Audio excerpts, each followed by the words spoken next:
Hello, I am Pooja Padhyay. Today we will see numericals on Coulomb's law.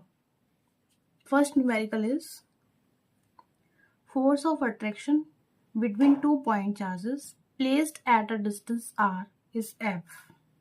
आपके पास 2 point charges हैं जो r distance से separated हैं और उनके बीच लगने वाला फोर्स ऑफ अट्रैक्शन F है. What distance apart should they be kept in the same medium? ठीक है, किस डिस्टेंस पे आपको रखना है सेम मीडियम में so that the force between them is 2F. उन दोनों के बीच का फोर्स 2F हो जाए. ठीक है, सेम मीडियम है आपका, मीडियम चेंज नहीं करना है, सिर्फ फोर्स चेंज हो गया. पहले आपका F था, अब आपका 2F हो गया. हमें ये डिस्टेंस बतानी है कि हम डिस्टेंस को कितना लें अब तो हमारा फोर्स 2F हो जाए. हमने पढ़ा है फोर्स डिस्टेंस स्क्वायर के इनवर्सली प्रोपोर्शनल होता है. ठीक है, तो इनवर्सली प्रोपोर्शनल का मतलब क्या है? आप फोर्स को इंक्रीज करेंगे तो डिस्टेंस डिक्रीज होगा. ठीक है, और फोर्स को डिक्रीज करेंगे तो डिस्टेंस इंक्रीज होगा. तो यहाँ पे फोर्स इंक्रीज हो रहा है, इट मीन्स डिस्टेंस डिक्रीज हो रहा होगा. ठीक है, तो हम सॉल्व कर लेते हैं इसको. 2 पॉइंट चार्जेस ले लेते हैं हम, Q1 एंड Q2 को r डिस्टेंस से सेपरेट कर दिया. इनके बीच वर्क करने वाला फोर्स क्या है? F equals to K Q1 Q2 upon R square. ठीक है, और K होता है आपका 1/4πε0 Q1 Q2 upon R square. आप कुछ भी लिख दो, इसको हम इक्वेशन 1 बोल देते हैं. आप ऐसे भी लिख सकते हो, ऐसे भी लिख सकते हो. तो आपका सेकंड इक्वेशन में क्या हो रहा है? फोर्स डबल हो जा रहा है, मतलब ये जो फोर्स है वो 2F हो जाएगा. अब न्यू डिस्टेंस आपको r डैश बताना है कि क्या होगी. पहले r थी, अब न्यू वाली डिस्टेंस आपको बतानी है r डैश क्या हो जाएगी.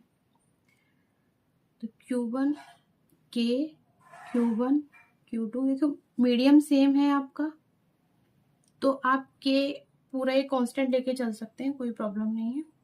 ठीक है, मीडियम चेंज होता है तो हम ये वाला फॉर्मूला यूज करेंगे क्योंकि यहाँ पे फिर K एप्सिलॉन नॉट आ जाएगा, आपका मीडियम का डाइलेक्ट्रिक आ जाएगा. लेकिन अगर मीडियम सेम है तो हम K Q1 Q2 upon R square इतना भी लेके चल सकते हैं. K Q1 Q2 upon new distance आपको बतानी है R डैश क्या हो जाएगी आपकी. ठीक है, ये आपका इक्वेशन 2 है. इक्वेशन 1 को इक्वेशन 2 से डिवाइड कर लेते हैं. Equation 1/2 F K Q1 Q2 upon R square upon K Q1 Q2 upon R dash square. ठीक है, और यहाँ F अपॉन 2F हो जाएगा इस साइड. इक्वल्स आप यहाँ लगा लीजिए. ठीक है, F से F कैंसिल हो जाएगा, Q1 Q2 से Q1 Q2 कैंसिल हो जाएंगे, K से K कैंसिल हो जाएगा. तो आपका नेक्स्ट स्टेप क्या हो जाएगा? 1/2 equals to 1 upon R square upon 1 upon R dash square. ठीक है, आप इसको फर्दर सॉल्व करेंगे तो क्या हो जाएगा? R dash square upon R square. अब हम इसका स्क्वायर रूट ले लेते हैं तो आपका आ जाएगा 1/√2 equals to R dash upon R. हमको R डैश फाइंड आउट करना है तो हम क्या करेंगे? Cross multiply. तो R डैश आपका यहाँ से क्या आ जाएगा? R/√2. ठीक है, आपको डिस्टेंस को √2 टाइम्स डिक्रीज करना पड़ेगा तो आपका फोर्स 2F हो जाएगा. F क्या होता है? Inversely proportional to R square. ठीक है, तो हम अब इसको थोड़ा शॉर्ट में देख लेते हैं. अगर ऑप्शन में आएगा तो हम कैसे कर लेंगे? R square. तो फर्स्ट टाइम ये था, फिर आपका 2F हो गया और डिस्टेंस R डैश हमें फाइंड आउट करनी है. डिवाइड डिवाइड कर लेंगे, सॉल्व करेंगे तो आपका सेम यही वैल्यू आ जाएगी। अगर आप डिस्टेंस को इंक्रीज करेंगे तो फोर्स डिक्रीज होगा आपका, ठीक है। अगर आप डिस्टेंस को डिक्रीज करेंगे तो फोर्स इंक्रीज होगा। नेक्स्ट न्यूमेरिकल देख लेते हैं। 2 point charges placed in a medium of dielectric constant 5, मतलब आपने 2 पॉइंट चार्जेस को ऐसे मीडियम में रखा हुआ है जिसका डाइलेक्ट्रिक कांस्टेंट 5 है और उनको r डिस्टेंस से सेपरेट किया हुआ है, ठीक है। At a distance r between them experience and electrostatic force, जो एक इलेक्ट्रोस्टैटिक फोर्स एक्सपीरियंस कर रहे हैं वो F है। उस टाइम जब आपने किसी मीडियम में रखा हुआ उस टाइम आपका जो फोर्स है F है, उस मीडियम का डाइलेक्ट्रिक कांस्टेंट 5 है। The electrostatic force between them in vacuum at the same distance R, मतलब अब आपको वैक्यूम में बताना है और डिस्टेंस आपकी सेम वही है जो पहले थी। तो हम यहाँ देख लेते हैं, अगर आप मीडियम में हैं, ठीक है, उस टाइम आपका फोर्स अगर F है, ठीक है, तो जब आप वैक्यूम में जाएंगे तो फोर्स आपका K टाइम इंक्रीज कर जाता है, ठीक है। और अगर आप वैक्यूम में हैं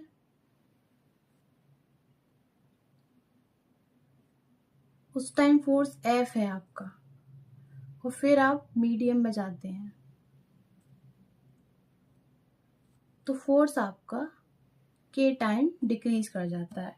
लेकिन अभी आप पहले मीडियम में थे, उस टाइम F था, और आप वैक्यूम में देख रहे हैं तो आपका K टाइम क्या होगा, इंक्रीज कर जाएगा। मींस डाइलेक्ट्रिक कांस्टेंट का मल्टीप्लाई कर देंगे आप, KF करेंगे आप, तो आपका आंसर क्या आ जाएगा 5F, क्योंकि K आपका कितना दे रखा है 5, तो आपका ये आंसर राइट हो जाएगा। नेक्स्ट न्यूमेरिकल देख लेते हैं। 2 charges -3 microcoulomb and +4 microcoulomb are placed at a 1,1, 1,2 meter and 3,2,3 meter. Find the electrostatic force between them. मतलब ये आपके पास 2 पॉइंट चार्जेस हैं और जो एक का पोजीशन ये है, फर्स्ट वाले का पोजीशन ये है, सेकंड वाले का पोजीशन ये है, तो आपको इनके बीच में इलेक्ट्रोस्टैटिक फोर्स फाइंड आउट करना है। तो आपको सेपरेशन फाइंड करना पड़ेगा इनके बीच का, मींस डिस्प्लेसमेंट, क्योंकि आपको पोजीशन वेक्टर दे रखा है, r1 दे रखा है आपको। पोजीशन वेक्टर लिख लेंगे इससे i cap plus j cap plus 2 k cap. r2 vector लिख लेंगे हम 3i cap plus 2j cap plus 3k cap. तो आपको ये पोजीशन वेक्टर मिल गए, इनके बीच का सेपरेशन कैसे फाइंड आउट करेंगे, final minus initial, r2 minus r1 कर देंगे, ठीक है। तो 3i cap plus 2j cap plus 3k cap minus i cap plus j cap plus 2k cap, ठीक है। इनको सॉल्व कर लेंगे, माइनस अंदर चला जाएगा तो इधर वाले सब ये माइनस के हो जाएंगे। इसे कैलकुलेट कर लेंगे तो आपका 2i cap plus j cap plus k cap आ जाएगा। आफ्टर दैट इसका हमें क्या लेना होगा, मॉड, क्योंकि हमें फोर्स का मैग्नीट्यूड फाइंड आउट करना है, ठीक है। तो हमने यहाँ मॉड ले लिया इसका और इसको r से रिप्रेजेंट कर दी, रूट 2 स्क्वायर, मतलब इनके कोफिशिएंट्स का स्क्वायर करके उसका रूट करना होता है। तो root 2 square plus 1 square plus 1 square. अब हमें इलेक्ट्रोस्टैटिक फोर्स पता करना है, क्योंकि हमें सेपरेशन पता चल गया √6, ठीक है। और चार्जेस हमारे पास दे रखे हैं Q1 Q2, वैल्यूज पुट कर दी। के इलेक्ट्रोस्टैटिक कांस्टेंट की वैल्यू हमें पता है 9 × 10⁹ होती है। फर्स्ट Q1 आपके पास 3 माइक्रोकूलम है, तो हमें सिर्फ मैग्नीट्यूड लेना है, माइनस नहीं लेना है। इलेक्ट्रोस्टैटिक फोर्स में हम सिर्फ मैग्नीट्यूड लेके चलते हैं, नेचर क्या है प्लस माइनस साइन, ये डिपेंड नहीं करता है, ठीक है। तो 3 माइक्रोकूलम हमने माइक्रो को -6 लिख लिया, 4 माइक्रोकूलम को हमने 4 × 10⁻⁻6 लिख लिया। सेपरेशन का √6, सेपरेशन आपका √6 है तो √6 का होल स्क्वायर हो गया, ठीक है। तो हमने पहले पावर्स को सॉल्व किया, -6 आपकी -12 हो जाएगी और प्लस का 9 है ये, इधर, तो आपका -12 और प्लस का 9 तो माइनस का 3 आ गया। और इधर डिजिट सॉल्व कर देते हैं, 9 इंटू 3 इंटू 4 और डिवाइडेड बाय 6 का √6 का होल स्क्वायर आपका 6 हो जाए। 3 से हमने 6 को 2 टाइम कैंसिल किया और 2 से 4 को कैंसिल कर दिया, तो ऊपर आपको आ जाएगा 18 इंटू 10⁻³ फिर हम इसको ये भी लिख सकते हैं। और फोर्स की यूनिट क्या होती है? न्यूटन। आई होप ये सारे क्वेश्चन आपको समझ आए होंगे। नेक्स्ट क्वेश्चन देख लेते हैं, न्यूमेरिकल देख लेते हैं।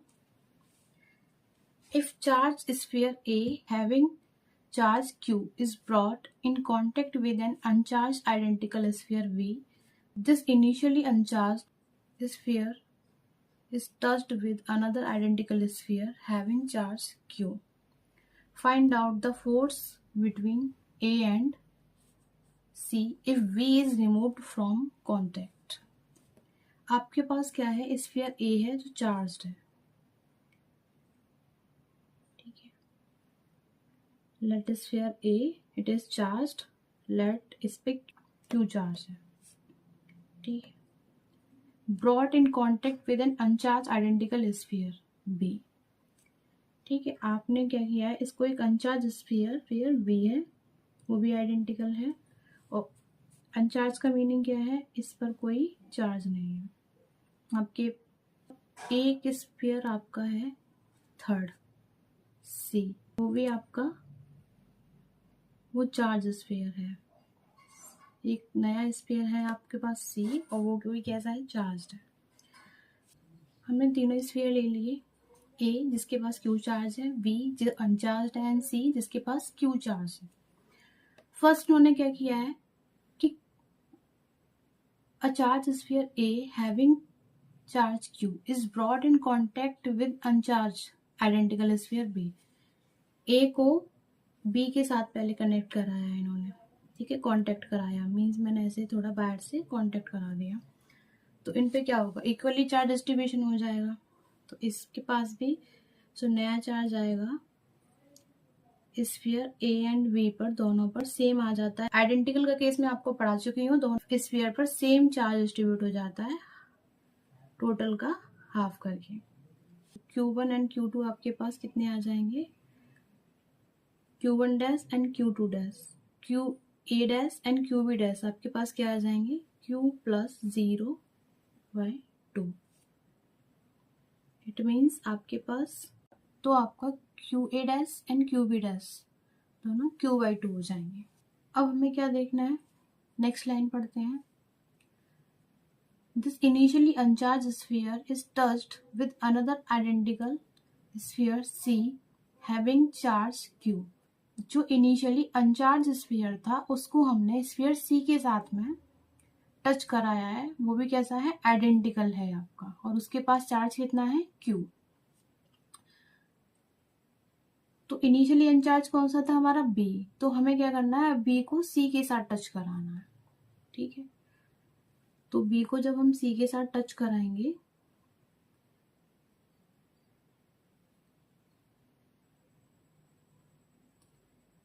अभी B के पास चार्ज आ गया है कितना? Q/2, ठीक है। आफ्टर दैट ये भी आइडेंटिकल है, इन पर भी इक्वल चार्ज डिस्ट्रीब्यूट होगा। It means QC dash and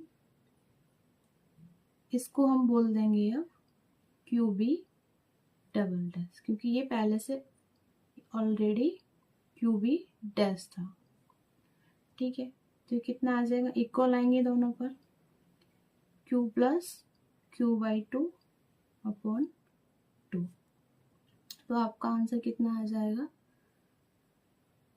3Q/4, ठीक है। तो आपका QC dash and QB double dash both पे कितना आ गया? 3Q/4। इट मीन्स अब जो चार्ज का डिस्ट्रीब्यूशन है आफ्टर ऑल प्रोसेस, A के पास आपका आया है Q/2, B के पास आपका आ गया है 3Q/4 एंड C के पास आपका आ गया है 3Q/4, ठीक है, ये मैंने आपका आफ्टर ऑल प्रोसेस ये आपके पास। अब नेक्स्ट लाइन देख लेते हैं, find out the force between A and C. अब आपको ए एंड सी के बीच में फोर्स को फाइंड आउट करना है, एफ। ठीक, एफ इक्वल्स टू के Q1 सॉरी आपका Q1 Q2 bye are square. ठीक है, एफ इक्वल्स टू फर्स्ट को QA एंड सेकंड को QC बोल देते हैं। तो अब इनकी वैल्यूज हम पुट कर देते हैं। QA हमारे पास कितना है, Q/2 एंड QC कितना है, 3Q/4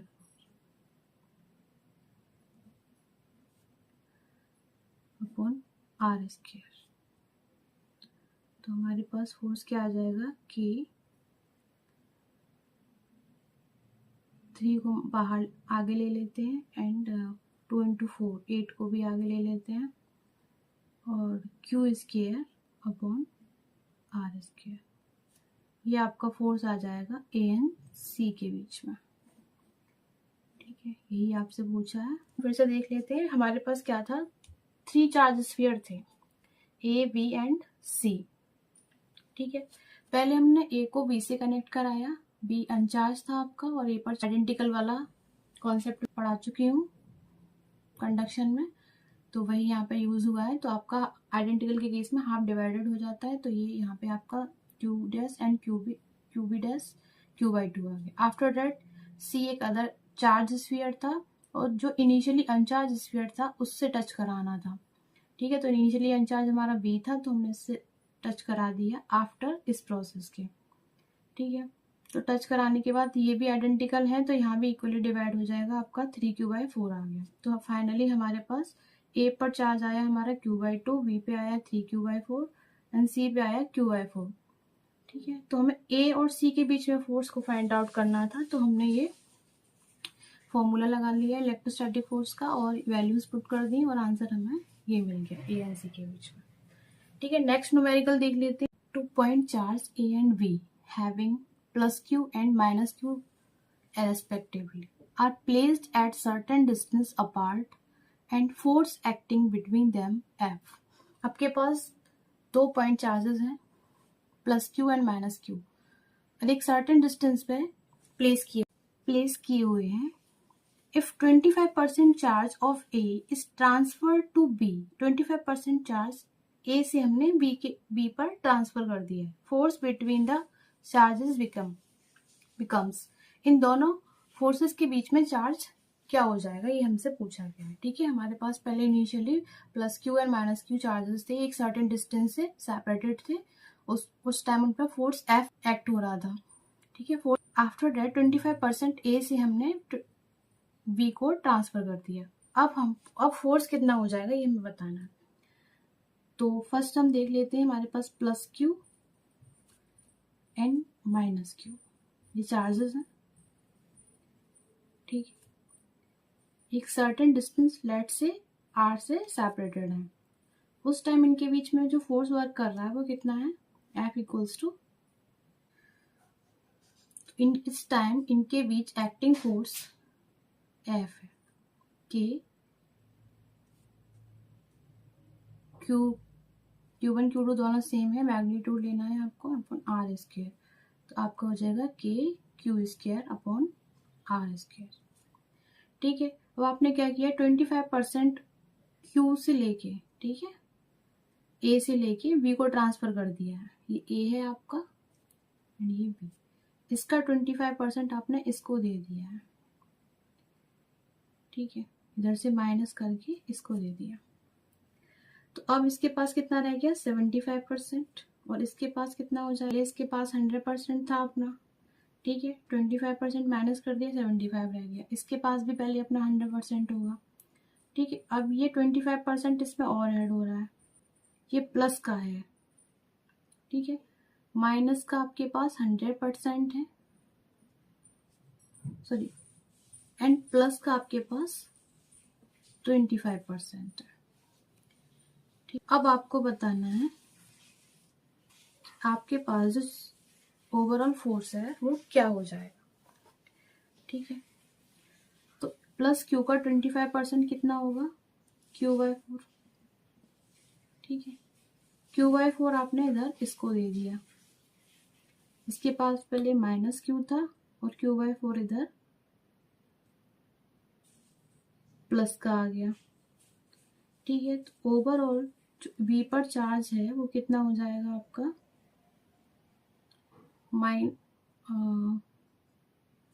-3Q/4।